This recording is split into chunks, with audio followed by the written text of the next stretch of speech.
Hey riders and racers, and welcome back to another live stream. Today's live stream is the simple way to pick up 3 seconds per lap for your next ride or for your next race. So whether that's enduro, motocross, could be any other type of racing as well. So the first thing, I'll break it down into 3 areas. The first thing that you need to focus on is focus on not losing time. Okay, so everyone gets caught up in trying to look at what they can do to be faster. Hey, Luke. Okay, they focus on things they can do to be faster. So if they're doing 2-minute lap times down at their local track, they're like, okay, well, what can I do to get faster to get this down to a 1:59 or a 1:58 or a 1:57? And they're trying to get these lap times down, but they don't have any focus on time that they're actually losing. Okay, and so what I mean by that is if you're doing a 6-lap race, okay, so let's say it's a motocross race and it's 6 laps, and your time out on race day on a particular track is 2 minutes. But you can only hold that lap for the first lap. Okay, let's say, and I wrote it down here just so I make the numbers easy. Let's say for the first lap, you did a 2-minute lap time. And then the second lap, you did a 2:02. And then the next lap after that, you did a 2:02 again. Then you got a little bit slower. Okay, you started to fatigue a little bit more, and then it was a 2:03. And then you split back a couple of seconds to a 2:05, and then lastly to a 2:07. Okay, which is very real numbers for quite a few of you out there. That would mean that you've actually lost 19 seconds over the whole race. So the first thing that you need to look at is, okay, instead of just always chasing quicker lap times, have a look at the time that you're actually losing.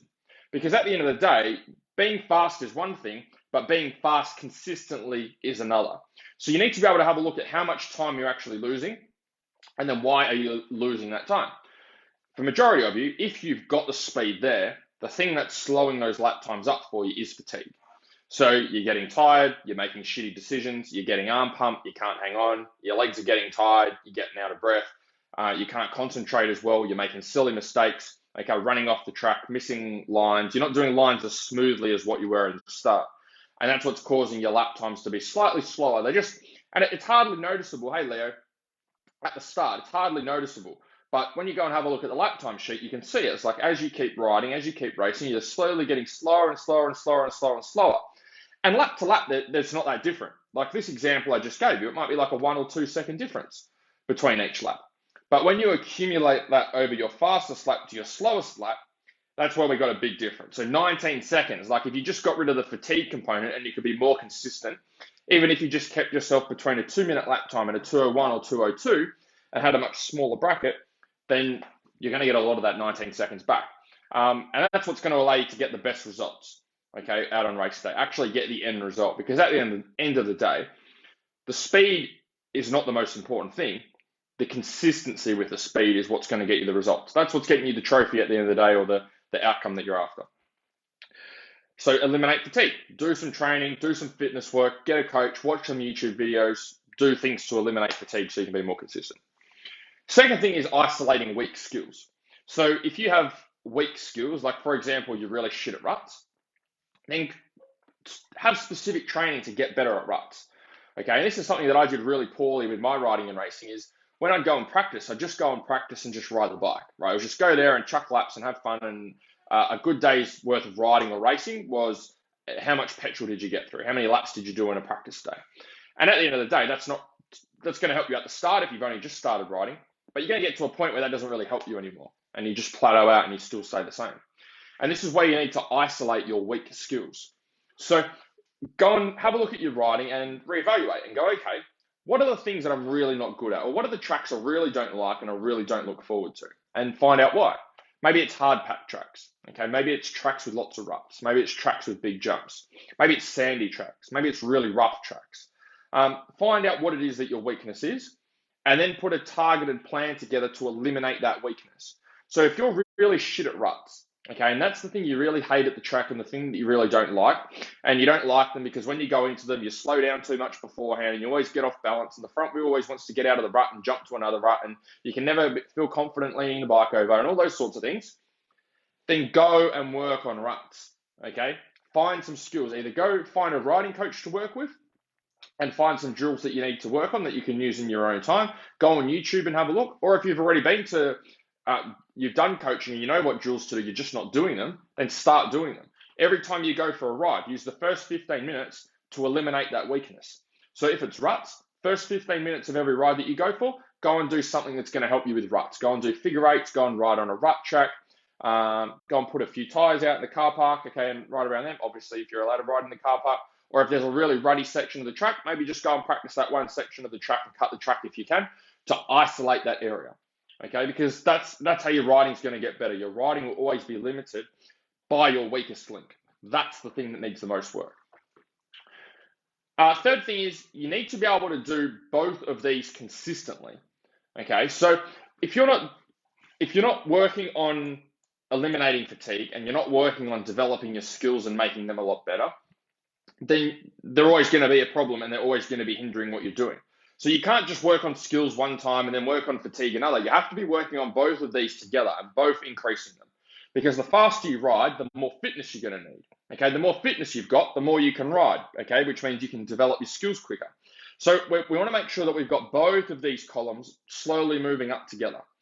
And the way that you do that is you have a very clear strategy for each of those. It's okay, these are the drills I need to do, and this is my weakness. This is what I'm working on for the next 4 weeks.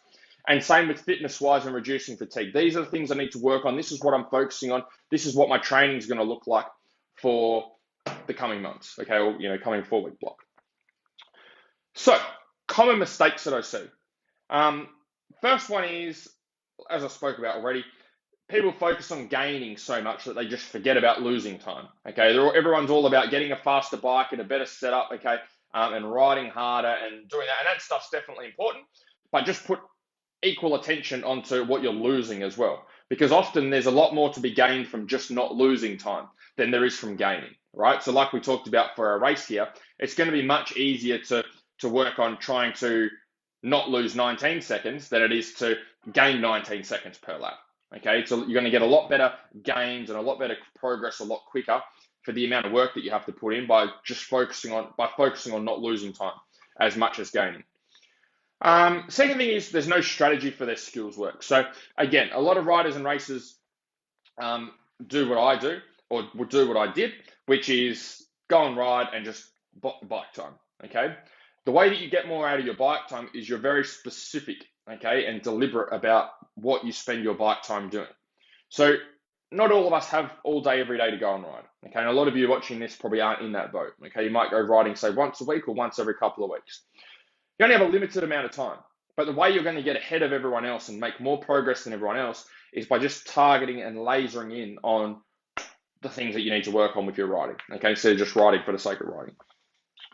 Third thing is riders don't reevaluate and reset their goals. So every four weeks, you should be having a look at your riding and going, okay, what are the things that I need to work on? What are the weak points? Because if ruts are shit for you, and you go and practice ruts for 4 weeks or 6 weeks or 8 weeks, which is 8 rides if you're doing ride once a week, then you're going to get better at them. And so you may get to a point where ruts are no longer your weakness anymore. Okay, maybe ruts have got to a stage where they're actually better than your sand whoops. Before you were better at sand whoops than doing ruts, but now you've practiced ruts and ruts are above your sand whoops. So now you need to stop spending so much time on ruts and go and spend some time over here on sand whoops and get them up.